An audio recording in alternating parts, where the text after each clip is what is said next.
Subscribe करें हमारा YouTube channel little educator ताकि आपको हमारी हर नए आने वाली वीडियो का नोटिफिकेशन मिल सके। अस्सलाम वालेकुम स्टूडेंट्स, आज का हमारा टॉपिक है structure and function of nephron, यानी कि जो नेफ्रॉन है जो किडनी के main structural and functional unit हैं। आज हम उनका स्ट्रक्चर देखेंगे कि वो नेफ्रॉन किस किस पार्ट्स पर जो है वो मुश्तमिल है और उसका क्या फंक्शन है। जिस तरह से लास्ट लेक्चर में हमने बताया था कि नेफ्रॉन जो है वो फिल्ट्रेशन करते हैं, तो आज हम इसका होल फंक्शन देखेंगे कि किस तरह से ये फिल्ट्रेशन करते हैं। तो सबसे पहले तो नेफ्रॉन को structural and functional unit of kidney कहते हैं। तो क्यों इस तरह से क्यों कहते हैं? क्योंकि स्ट्रक्चरल यूनिट का मतलब है कि किडनी का जो ज़्यादातर स्ट्रक्चर है वो नेफ्रॉन से मिलकर बना है, यानी कि बहुत सारे नेफ्रॉन ने मिलकर किडनी का स्ट्रक्चर बनाया हुआ है, ठीक है। और फंक्शनल यूनिट क्या है? किडनी का मेन फंक्शन क्या है कि वो ब्लड को जो है ब्लड के अंदर से वेस्ट मटेरियल को फिल्टर करता है, तो नेफ्रॉन्स ये काम करते हैं, तो इसलिए इसको फंक्शनल यूनिट कहते हैं। नेफ्रॉन को किडनी का फंक्शनल यूनिट कहते हैं। तो जिस तरह से जो है अब यहाँ पर इस तरह से है कि अक्सर बहुत सारे हमारी बॉडी के अंदर बहुत सारे ऐसे सेल हैं जो रीजनरेट होते हैं। अक्सर अगर डैमेज भी हो जाए तब भी रीजनरेट हो सकते हैं, बट किडनी जो है, किडनी के अंदर जो नेफ्रॉन है ये फिक्स होते हैं। मिलियंस ऑफ नेफ्रॉन प्रेजेंट होते हैं किडनी के अंदर और ये रीजनरेट नहीं हो सकते। इसी वजह से बहुत सारे लोगों के जो है वो किडनी जो है वो ख़राब हो जाते हैं, उनके अंदर फेलियर आ जाता है। तो क्योंकि नेफ्रॉन जो है वो दोबारा से नहीं बन रही होती, इनके अंदर से इनके अंदर माइटोसिस नहीं हो रही होती, रीजनरेशन का प्रोसेस नहीं हो रहा होता, तो इसीलिए जो है वो नेफ्रॉन जो है वो अगर डिस्ट्रॉय हो जाए तो फिर ये दोबारा से नहीं बन सकते। सो जो इस तरह से अगर किडनी फिर ख़राब हो जाए तो फिर या तो किडनी ट्रांसप्लांटेशन करवानी पड़ती है या तो फिर जो है वो डायलिसिस करवाना पड़ता है। तो इसीलिए किडनी का जो है वो बहुत ख्याल रखना चाहिए और पानी वगैरह जो है अच्छे से पीना चाहिए। अब हम मेन टॉपिक की तरफ आते हैं। जो नेफ्रॉन है उनका स्ट्रक्चर कैसा है? तो नेफ्रॉन जो है वो मेन इसके दो पार्ट्स हैं, एक को कहते हैं रीनल कार्पसल और एक को कहते हैं रीनल ट्यूब्यूल। रीनल वर्ड क्यों यूज़ हुआ है? क्योंकि ये किडनी के लिए हमेशा रीनल वर्ड यूज़ होता है। जिस तरह से लास्ट लेक्चर में मैंने आप लोगों को बताया था कि रीनल वर्ड हमेशा किडनी के लिए यूज़ होगा। अब रीनल कार्पसल यहाँ तक का जो पार्ट है इसको कहते हैं रीनल कार्पसल, और जो आगे से ट्यूब लाइक जो इसका पार्ट है उसको कहते हैं रीनल ट्यूब्यूल। रीनल कार्पसल को मेल्फिगियन ट्यूब्यूल भी कहते हैं, ठीक है। अब रीनल कार्पसल जो है ये कितने, इसके आगे से कितने पार्ट्स हैं? ठीक है, इसके आगे से दो पार्ट्स हैं, एक को कहते हैं ग्लोमेरुलस और एक को कहते हैं बोमेन कैप्सूल। अच्छा, जो नेटवर्क ऑफ कैपिलरीज यहाँ पे आपको रेड कलर में नज़र आ रही हैं, दीज आर ग्लोमेरुलस, ठीक है। ग्लोमेरुलस का मतलब, ग्लोमेरुलस से एक वर्ड लैटिन वर्ड से निकला है ग्लोमेरस। ग्लोमेरस का मतलब है बॉल ऑफ थ्रेड्स, यानी कि यहाँ पर हम थ्रेड्स से क्या लेंगे? Ball of capillaries. तो ये बॉल ऑफ कैपिलरीज है, ठीक है। और उसके बाहर एक आपको बिल्कुल बाउल शेप नज़र आ रही है कैप्सूल टाइप, इसको कहते हैं बोवमैन कैप्सूल। इसका जो नाम रखा गया बोवमैन कैप्सूल, ये एक साइंटिस्ट के नाम पर रखा गया। इसका नाम था विलियम बोवमैन, ठीक है, विलियम बोवमैन। इसने 25 ईयर की जो इसकी एज थी उसमें इसने क्या किया था? इसको फर्स्ट टाइम डिस्कवर किया बोवमैन कैप्सूल, इसलिए इसका नाम रखा गया क्योंकि इसकी शेप जो है वह कैप्सूल से मिलती है और इसको बोवमैन साइंटिस्ट ने फर्स्ट टाइम डिस्कवर किया, तो इसको हम कहते हैं बोवमैन कैप्सूल। अच्छा, उसके बाद यहाँ तक इसका जो है रेनल कार्पसल एक जो पार्ट है वो ख़त्म हो गया यहाँ तक। अब आगे से ट्यूब्यूलर पार्ट शुरू हो गया, ठीक है। ट्यूब्यूलर पार्ट के भी आगे से डिफरेंट नाम है, ठीक है। ये जो आपको नज़र आ रही हैं ट्यूब्स, इनको कहते हैं प्रॉक्सिमल कन्वोल्यूटेड ट्यूब्यूल। प्रॉक्सिमल का मतलब है कि ये जो इसका जो रेफरेंस पॉइंट है उससे ये नज़दीक है, प्रॉक्सिमल कहते हैं शुरू वाले हिस्से को, ठीक है। और कन्वोल्यूटेड का मतलब है कि ये बहुत हाईली फोल्डेड है। हाईली फोल्डेड है यानी कि इसकी लेंथ, अगर किसी चीज़ को फोल्ड कर दिया जाए तो उसकी ज़्यादा लेंथ होती है और वो जगह कम घेरती है। तो प्रॉक्सिमल का मतलब है कि ये रेफरेंस पॉइंट के नज़दीक है, यानी कि ये बोवमैन कैप्सूल के नज़दीक है, रेनल कार्पसल के नज़दीक है। और कन्वोल्यूटेड का मतलब है कि ये बहुत ज़्यादा आपस में फोल्डेड है। और ट्यूब्यूल इसलिए है कि ये ट्यूब्स की फॉर्म में है, तो इसको कहते हैं प्रॉक्सिमल कन्वोल्यूटेड ट्यूब्यूल। ठीक है, ये इसके ट्यूब्यूलर पार्ट का एक आगे से सब पार्ट है। उसके बाद आता है लूप ऑफ हेनले। ये जो यू शेप ट्यूब आपको नज़र आ रही है इसको कहते हैं लूप ऑफ हेनले। अब लूप ऑफ हेनले के आगे से दो पार्ट हैं, डिसेंडिंग लूप ऑफ हेनले यानी कि जो नीचे को आ रही है, और एक है असेंडिंग लूप ऑफ हेनले जो कि ऊपर को जा रही है। ठीक है, अब उसके बाद इसको लूप ऑफ हेनले क्यों कहते हैं, ये भी एक साइंटिस्ट के नाम से, हेनले साइंटिस्ट ने इसको फर्स्ट टाइम डिस्कवर किया था, और ये एक लूप है। ठीक है, ये एक लूप की शेप है इसकी, तो इसीलिए इसको लूप ऑफ हेनले कहते हैं। ठीक है, अब थर्ड पार्ट जो है इसको डिस्टिल्ड कन्वोल्यूटेड ट्यूब्यूल कहते हैं। डिस्टिल्ड का मतलब है कि ये रेफरेंस पॉइंट से दूर है, यानी कि यहाँ पर रेफरेंस पॉइंट है और ये ट्यूब यहाँ पर है, तो ये दूर है इससे, तो डिस्टिल्ड कन्वोल्यूटेड ट्यूब्यूल। कन्वोल्यूटेड का मतलब है कि ये भी बिल्कुल फोल्डेड है। ठीक है, और जो इसका आगे से एक और पार्ट है इसको कहते हैं कलेक्टिंग ट्यूब्यूल। ठीक है, कलेक्टिंग ट्यूब्यूल। ये तो था नेफ्रॉन का स्ट्रक्चर।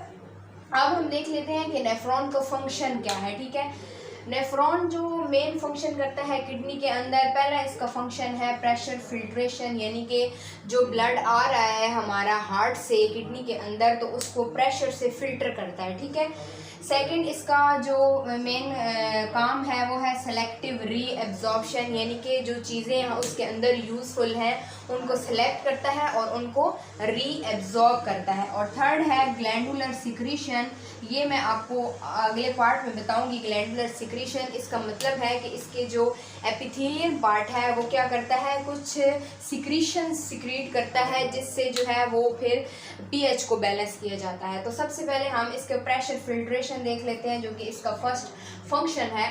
तो क्या होता है, जब ब्लड आ रहा है आपके हार्ट से, ठीक है, हार्ट से एक आर्टरी आ रही है तो उसको क्या कहते हैं, एफरेंट आर्ट्रियोल या एफरेंट ब्लड वेजल। ठीक है, जो आ रही है उसको कहते हैं एफरेंट, ब्लड के अंदर एंटर हो रही है उसको एफरेंट यानी कि ए से स्टार्ट होगा, और जो एग्जिट कर रही है उसको ई से स्टार्ट करेंगे, ई फॉर एग्जिट। ठीक है, जो ब्लड लेकर आ रही है वो एफरेंट है, और जो ब्लड जो है वापस लेकर जा रही है दिस इज एफरेंट आर्ट्रियोल। ठीक है, अब इनके डायमीटर में फ़र्क है।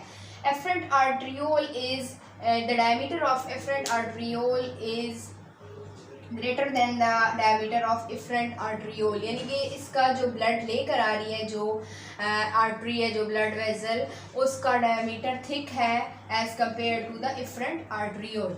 ओके, अब यहाँ से जो ब्लड आ गया इसके नेटवर्क के अंदर, ब्लड कैपिलरीज के नेटवर्क के अंदर आ गया, यहाँ पर प्रेशर क्रिएट होगा। ठीक है, प्रेशर से क्या होगा, ब्लड के अंदर जितना भी वेस्ट मटीरियल है वो इस बोवमैन कैप्सूल के अंदर आ जाएगा। ठीक है, जब वो वेस्ट मटेरियल बोवमैन कैप्सूल के अंदर आ गया तो अब हम इसे कहेंगे फिल्ट्रेट, यानी कि अगर कोई चीज़ हम फिल्टर करते हैं तो जो चीज़ फिल्टर होकर नीचे आ जाती है उसको फिल्ट्रेट कहते हैं, जो ऊपर बच जाती है उसको कहते हैं रेजिड्यू, यानी कि फालतू जो है हमारे फिल्टर की चीज़ नहीं है।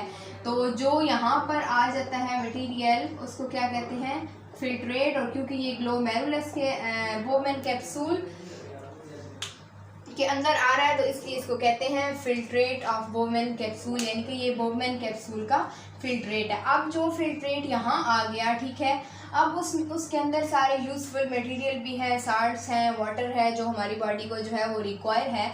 तो क्या होगा, वो सारा फिल्ट्रेट जो है प्रॉक्सिमल कन्वोल्यूटेड ट्यूब्यूल की तरफ मूव करेगा। अब ये प्रॉक्सिमल कन्वोल्यूटेड ट्यूब्यूल का क्या काम है कि ये इसके अंदर से डिफरेंट साल्ट्स और वाटर्स को जो क्या करेगी, वाटर को फिल्टर करेगी। ठीक है, री एब्जॉर्ब करेगी। यहाँ से जो है वाटर री एब्जॉर्ब होगा, और इसके अलावा डिफरेंट टाइप्स के आइंस और ग्लूकोज, और इसके अलावा अमाइनो एसिड्स और मैग्नीशियम, जो डिफरेंट टाइप्स के आइंस हैं, और बाइकार्बोनेट आइंस डिफरेंट, वो सारे री एब्जॉर्ब होंगे। ठीक है, अब फिल्ट्रेट जो है इस लूप ऑफ हेनले के अंदर आ गया है। ये इसकी लूप ऑफ हेनले की कौन सा लूप ऑफ हेनले है, ये है डिसेंडिंग लूप ऑफ हेनले, क्योंकि ये नीचे को आ रहा है। तो डिसेंडिंग लूप ऑफ हेनले के अंदर किस चीज़ को री एब्जॉर्ब करता है, डिसेंडिंग लूप ऑफ हेनले तो वाटर को री एब्जॉर्ब करता है। यहाँ पर मैं एक चीज़ आपको बताना भूल गई ये जो ब्लड कैपिलरीज हैं इन्होंने जो है इस पूरे ट्यूब्यूलर पार्ट को जो है वो सराउंड किया हुआ है, जिनको कहते हैं पेरी ट्यूब्यूलर कैपिलरीज। ठीक है, पेरी का मतलब है घेरा होना, ट्यूब्यूलर का मतलब है कि इस ट्यूब्यूलर पार्ट को, और क्योंकि ये कैपिलरीज है तो पेरी ट्यूब्यूलर कैपिलरीज। ये पेरी ट्यूब्यूलर कैपिलरीज आई कहाँ से है? ये इफ्रंट आर्टरियोल जो है इसने मेनली जो है इस सारे लूप ऑफ हेनले और इसके ट्यूब्यूलर पार्ट को जो है वो सराउंड किया हुआ है। अच्छा, अब वापस आते हैं। डिसेंडिंग लूप ऑफ हेनले में किस चीज़ को रीएब्जॉर्ब करने की कैपेसिटी है? वाटर को रीएब्जॉर्ब करने की कैपेसिटी है। वंस यहाँ से वाटर रीएब्जॉर्ब होगा यानी कि बाहर निकलेगा तो क्या होगा? यहाँ पर जो ब्लड कैपिलरीज है वेजा रेक्टा, जो वाटर निकला है वो कहाँ जाएगा? वेजा रेक्टा के अंदर रीएब्जॉर्ब हो जाएगा, यानी कि जो रीएब्जॉर्ब हुआ वाटर है ये इस वेजा रेक्टा के अंदर एब्जॉर्ब हो जाएगा। अब जैसे जैसे यहाँ से जो है आ रहा है हमारा वेस्ट, जो भी हमारा एक्सक्रीटरी प्रोडक्ट है वो जो है इधर डाइल्यूट था, जैसे जैसे वो नीचे आ रहा है वो कंसनट्रेटेड होता जा रहा है। अब यहाँ पर जो वेस्ट आएगा, ठीक है, उसके अंदर वाटर की कंसनट्रेशन भी होगी, साल्ट्स भी होंगे। अब जो असेंडिंग लूप ऑफ हेनले है ये किस चीज़ को एब्जॉर्ब करती है? ये साल्ट्स को जो है वो रीएब्जॉर्ब करती है। यहाँ पर सोडियम आयन, मैग्नीशियम आयन या पोटाशियम आयन, ये सारे जो हैं यहाँ पर क्या होंगे? रीएब्जॉर्ब होंगे। अब जो यहाँ पर sodium, potassium, magnesium ion reabsorb हो रहे हैं, अब ये कहाँ जाएंगे? ठीक है, इनको जो एक हार्मोन है इसको कहते हैं एल्डोस्टेरोन हार्मोन। ये क्या करेगा? एक्टिव अपटेक करेगा इनका, यानी कि एनर्जी जो है वो यूज़ होगी और ये जो आयन है ये एल्डोस्टेरोन हार्मोन जो है वो क्या करेगा? एब्जॉर्ब कर लेगा। अच्छा, अब जो है असेंडिंग लूप ऑफ हेनले से जो है डिस्टल कन्वोल्यूटेड ट्यूब्यूल की तरफ वो वेस्ट या जो भी चीज़ है हमारे एक्सक्रीटरी प्रोडक्ट बन रहा है तो वो इस ट्यूब के अंदर चला जाएगा। ठीक है, तो क्या होगा? यहाँ पर वाटर की रीएब्जॉर्प्शन होगी, क्योंकि मैमल्स आपको पता है ह्यूमंस या बर्ड्स जो हैं उनको ज़्यादा से ज़्यादा बॉडी के अंदर वाटर चाहिए और वो ज़्यादा से ज़्यादा एब्जॉर्ब करने की जो है उनकी कोशिश होती है। तो तकरीबन 99.5% तक जो वाटर है वो रीएब्जॉर्ब होता है और 0.5% वाटर जो है वो बाहर निकालते हैं मैमल्स, यानी कि बहुत ही कंसनट्रेटेड यूरिन बनती है। तो यहाँ पर क्या होगा? एक हार्मोन है एंटी डायूरेटिक हार्मोन जो कि हाइपोथैलेमस रिलीज़ करता है और स्टोर करता है posterior lobe of pituitary gland के अंदर। तो ये हार्मोन क्या करेगा? यहाँ से जो है वाटर को रीएब्जॉर्ब किया जाएगा। डिस्टल कन्वोल्यूटेड ट्यूब्यूल के अंदर भी वाटर रीएब्जॉर्ब होता है और कलेक्टिंग ट्यूब्यूल के अंदर भी वाटर रीएब्जॉर्ब होता है। अब जो चीज़ बच गई है, क्योंकि सारे यूजफुल सब्सटेंसेस जो हैं वो तो रीएब्जॉर्ब हो गए, ठीक है, अब क्या चीज़ जो कंसनट्रेटेड, वेरी कंसनट्रेटेड यूरिन बच गई है, तो अब क्या होगा? उसकी पीएच को कंट्रोल करना है। तो जो कलेक्टिंग ट्यूब्यूल्स हैं ये क्या करेंगी? सिक्रीट करेंगी हाइड्रोजन आयन, ताकि इसकी पीएच को बैलेंस किया जा सके, क्योंकि पीएच को बैलेंस करना बहुत लाजमी है। जब पीएच एसिडिक होगी या बेसिक होगी तो फिर जो है वो एंजाइम्स काम नहीं कर सकेंगे। एंजाइम्स को काम करने के लिए एक खास पीएच चाहिए। तो फिर ये क्या करेंगी? उसकी जो एसिडिटी है या जो उसकी पीएच बैलेंस है, एसिडिटी को कंट्रोल करेगी और उसका पीएच जो है वो बैलेंस करेगी। और जो है कंसनट्रेटेड यूरिन जो है वो फिर आकर कहाँ जमा होगी? पेल्विस के अंदर, जिस तरह से हमने लास्ट लेक्चर के अंदर इसका एक ओवरव्यू देखा था। तो पेल्विस के अंदर आकर कलेक्ट होगी। बहुत सारे नेफ्रॉन्स की जो है कलेक्टिंग ट्यूब्यूल एक जगह पर खुलती हैं, ठीक है, तो वो आकर पेल्विस के अंदर जो है वो सारी खुलेंगी और वेस्ट मटेरियल सारा आकर पेल्विस के अंदर जो है वो जमा हो जाएगा। और फिर पेल्विस से जो है वो यूरेटर के अंदर आएगा, जो कि एक लंबी सी नाली है। फिर यूरेटर से यूरिनरी ब्लैडर के अंदर आएगा। जैसे जैसे ब्लड फिल्टर होता जाएगा तो यूरिनरी ब्लैडर के अंदर आता जाएगा। जैसे ही यूरिनरी ब्लैडर भर जाएगा और फिर क्या होगा? फिर मैसेज जाएगा ब्रेन को। फिर ब्रेन से जब मैसेज वापस आएगा तो स्फिंक्टर मसल्स क्या करेंगे? कॉन्ट्रैक्ट करेंगे। तो फिर जो है वो यूरिनरी ब्लैडर से यूरिथ्रा में और यूरिथ्रा से फिर जो है वो आउट ऑफ द बॉडी